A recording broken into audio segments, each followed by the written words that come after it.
C'est l'une des histoires de la journée, ça s'est passé hier soir, mais il y a des conséquences aujourd'hui. C'est l'évacuation musclée des migrants hier soir, place de la République à Paris. La police des polices a été saisie. Une première enquête est ouverte à la suite d'un croche-pied fait sur un migrant par un policier. Selon nos informations, il s'agit d'un commissaire divisionnaire. On va vous en dire plus dans un instant. On apprend à l'instant que le parquet de Paris ouvre une enquête concernant un journaliste qui aurait été molesté également pendant la manifestation. Le bâtonnier de Paris a également protesté puisqu'il y avait des avocats en robe qui, eux aussi, ont été bousculés. Ce matin, le préfet de police de Paris a remis son rapport demandé par le ministre de l'Intérieur, Gérald Darmanin, qui lui-même avait jugé choquantes les images de cette manifestation. Alors que s'est-il vraiment passé? Pourquoi ça a dégénéré? Est-ce que la police est en train de perdre ses nerfs? On va en parler avec l'organisateur de ce rassemblement hier de migrants en place de la République, c'est Yann Manzi. Bonsoir, vous êtes cofondateur et directeur général Utopia 56. Daniel Simonet, vous étiez sur place?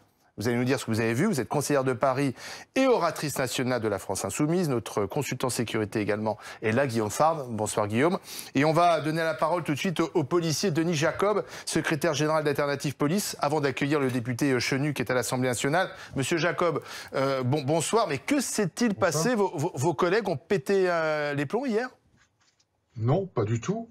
Mes collègues n'ont absolument pas pété les plombs et en tous les cas ont essayé de faire du mieux qu'ils pouvaient sur cette affaire place de la République. Alors il y a certes deux affaires en cours d'instruction de l'IGPN et il n'est pas question d'aller contester un seul instant les images qu'on a pu voir et l'IGPN dira et établira les responsabilités.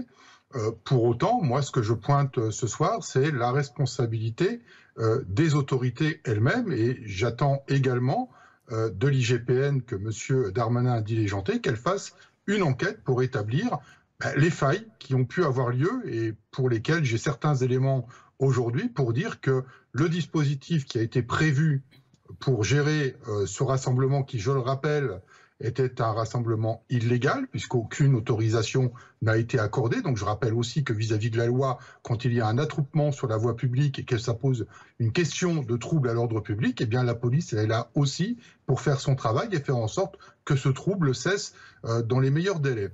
Donc s'agissant... Oui. Non, simplement, je voudrais vous dire quelque chose. Oui, le dispositif, mais je voudrais quand même vous dire quelque chose parce que ce qui choque, c'est notamment l'image de ce croche-pied fait sur un migrant par un policier. Selon les informations recueillies par notre journaliste Raphaël Maillochon, il s'agit d'un commissaire divisionnaire de la BAC 93 nuit. Donc on est quand même assez stupéfait d'apprendre que c'est un commissaire qui se permet ce type de dérapage. Écoutez, je dirais que quel que soit le grade dans la police nationale, ce genre de comportement, de geste, n'a pas lieu d'être. C'est d'autant plus grave, bien évidemment, quand il s'agit d'un haut gradé, puisqu'il est censé lui-même montrer l'exemple à ses troupes. Moi, ce que je dis, et c'est important de le dire parce que vous parlez, je n'ai pas cette information, hein, c'est vous qui me l'apprenez, d'un commissaire divisionnaire de la BAC 93. Moi, ce que je pointe du doigt, c'est pourquoi les effectifs de la direction de l'ordre public et de la circulation de la préfecture de Paris, qui est un service qui est censé gérer le maintien de l'ordre, n'a pas été prolongé dans sa mission, puisqu'ils sont censés finir en fin d'après-midi, enfin en début de soirée, puisqu'ils terminent leur service vers 20h. Pourquoi, sachant qu'il y avait ce rassemblement illégal, pourquoi n'avons pas décaler un certain nombre d'effectifs de cette direction qui est formée, qui est habituée à la gestion des rassemblements de manifestations du maintien de l'ordre? Pourquoi on ne les a pas décalés le temps qu'il fallait, plutôt que de dire bah non, vous pouvez rentrer chez vous, et d'employer des effectifs qui, eux, quoi qu'il en soit, ne sont pas prévus pour gérer du maintien de l'ordre. Donc en plus, il y a une mauvaise gestion alors.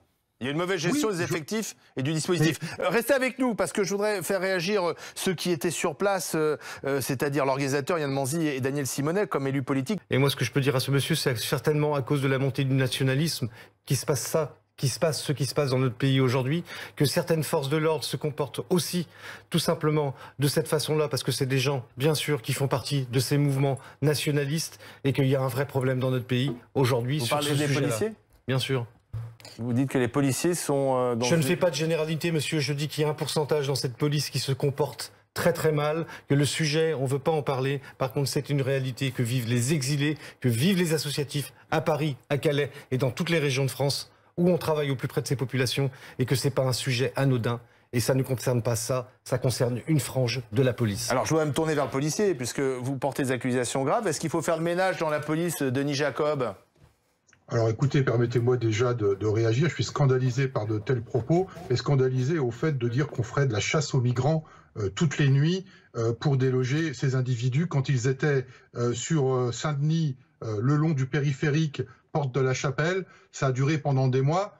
Ils étaient où, ceux qui critiquent aujourd'hui l'intervention d'hier soir? On ne les a pas entendus, si ce n'est que d'organiser des mouvements, effectivement, dans un contexte politique particulièrement polémique sur la loi sur la sécurité globale. Donc moi, je suis une fois de plus scandalisé qu'on utilise la police, d'un côté comme de l'autre, pour faire valoir des arguments qui ne tiennent absolument pas la route. Pour répondre à votre question, le ménage, il est fait. Il y a plus de 3000 sanctions qui sont prises par an dans la police nationale sur des collègues qui ne se comportent pas bien. À chaque fois qu'il y a des faits, des faits concrets, notamment par des vidéos qui démontrent des actes inadmissibles qui n'ont pas à exister dans la police nationale, mon organisation syndicale a toujours été celle qui les a dénoncés. Parce que, je vais reprendre une expression que j'ai citée par ailleurs dans la journée chez l'un de vos confrères, moi je suis rentré dans la police nationale il y a une trentaine d'années, et à l'époque on m'a dit si tu veux être respecté, il faut être respectable. Eh bien voilà, quand on veut être policier, et pour être respecté, il faut être respectable. Donc tout ce qui est contraire à la déontologie... les policiers, ça peut aider à justement repérer les mauvais comportements. Pardon? Du coup, filmer les policiers, ça aide à repérer les mauvais comportements. Eh oui. Mais bien évidemment, mais vous savez, sur l'article 24 de la loi sur la sécurité globale, nous sommes partisans à la fois de protéger les policiers et leurs familles, parce qu'effectivement, il y a des faits où les policiers sont agressés à leur domicile parce qu'on les a pointés du doigt et on a appelé à les agresser sur les réseaux sociaux au moyen de vidéos, mais autant nous sommes déterminés pour faire respecter la liberté de la presse et le droit à informer, parce que c'est un droit fondamental de notre démocratie. Donc pour nous, il n'y a pas de débat là-dessus. Bien évidemment que tout le monde continuera à filmer, les journalistes comme les citoyens, et que tout ce qui sera contraire à la déontologie de la police devra être transmis à la justice pour que les enquêtes soient diligentées. Il n'y a pas de contestation là-dessus. Et pour répondre sur le ménage, quand j'entends qu'on serait un certain pourcentage de... Je vais prendre un terme fort, puisqu'in fine, c'est ce que monsieur veut dire, qu'on serait des fachos. Je lui rappellerai quand même qu'en 2018, il y a eu des élections professionnelles. 95% des policiers qui se sont exprimés, donc qui ont voté, se sont prononcés pour des syndicats républicains, dont le syndicat majoritaire aujourd'hui est catalogué par certains de syndicat de gauche. Alors, excusez-moi, il y a peut-être une frange de policiers d'extrême droite, mais personnellement, j'en connais pas.